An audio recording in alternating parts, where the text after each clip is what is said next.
In this episode, we're talking specifically about how to get business coaching clients. So there are a lot of videos out there on different marketing strategies, and they may or may not have value to you, but specifically, if you provide business coaching, I believe there is no better strategy than the one that I'm going to share with you. I've created a strategy that I've used many times and it works consistently. And the quality of leads that you get from this strategy are like referral quality leads. I'm going to share some advice of what you can do if you're in the beginning stages of providing business coaching, but also for those that have been doing this for a long time. This is a strategy that will allow you to really scale your business and pull in more and more business coaching clients.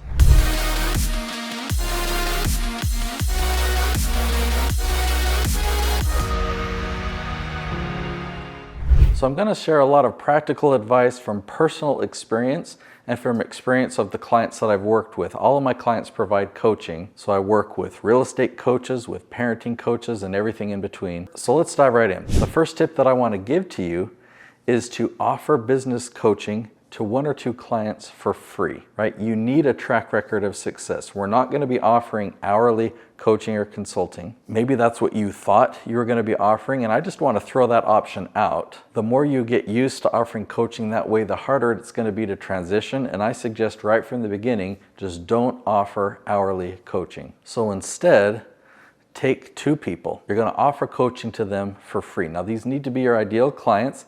You need to handpick them on what are their goals, what are they trying to achieve, and what are your skill sets? What are you capable of helping them do? What are you going to coach them towards? So what you really need to hone in on is what is the end result you're going to get these two individuals. Don't focus on how long it's going to take as far as how many hours. I mean, maybe you could put a timeline on, like, I'm going to work with them for 6 months or 3 months, whatever that time frame is, and put a goal. What are you going to accomplish with them in that time frame? Work with them, refine your system, refine your processes, create systems and tools and videos that you could use with other clients in the future. And after you've got them results, I need you to create a package and describe the package based on the results that you got from these two clients. How do you describe the results? How much time did it take? And what is the value of it? Assuming it's going to be well worth your time, let's say you put a price tag on it of $10,000. This is the result that I'm going to get for you. I've done it for these people. I'm going to take you through the same process,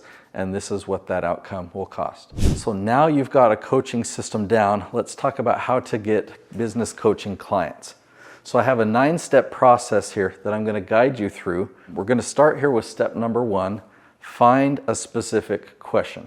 So these coaching clients, they don't know that you exist, but they're going to Google and YouTube and they're typing in their questions. So you've got to do research and find these questions. You don't ask them. There's a tool that you can use that tells you the questions people are searching online, but you've got to narrow it down to the questions that your target audience is asking.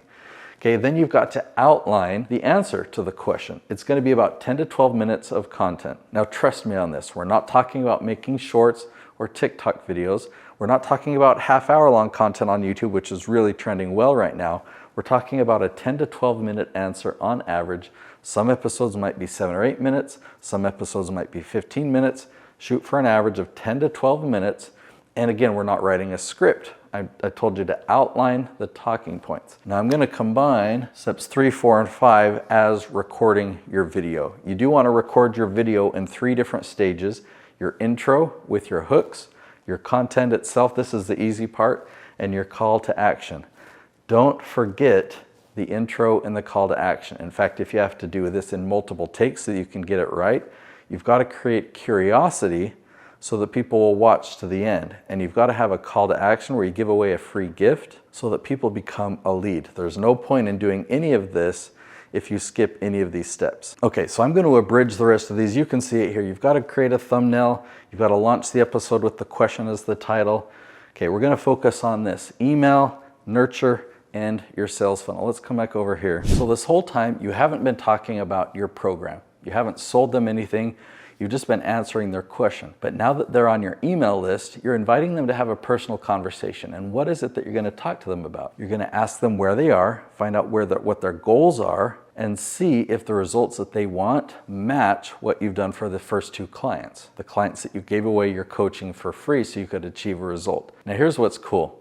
You already know that the results that you can provide are what these people want because you matched the questions that they're asking with those results, right? So the questions, step one in that whole process, the research that you do to find the questions that your target audience is asking, you can sift through all the questions that people are asking and narrow it down to the 50 or the 100 questions that they're asking on that specific thing that lead to the result that you can provide. So then your conversation looks like this. You share examples of the process of working with clients 1 and 2, and you talk to them about where they are, what their goals are, and you acknowledge that gap. Like, how far of a leap is it to go from where they are to where they want to be? And how committed are they to making that happen?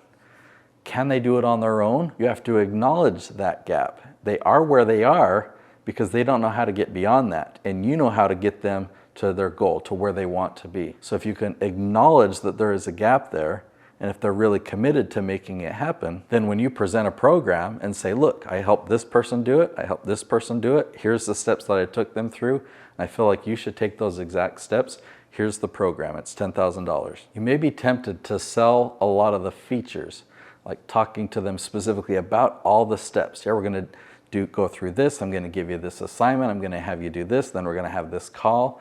But those things are just the features, not the benefits. And so you want to focus on that outcome. What is the benefit? What's the result at the end of this campaign? That's what you need to spend most of your time talking about. If they have specific questions, you can fill in some of the gap with the features, but return back to the benefit. So I've packed a lot into a short episode. There's obviously a lot more that I could share with you, and so I've got a gift. I want to give you my book. Okay, this is called A Hero's Guide to Influence on YouTube.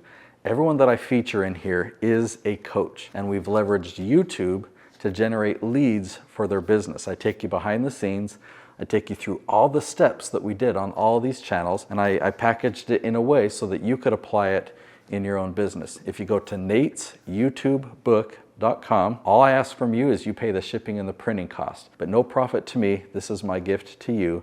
Go to natesyoutubebook.com.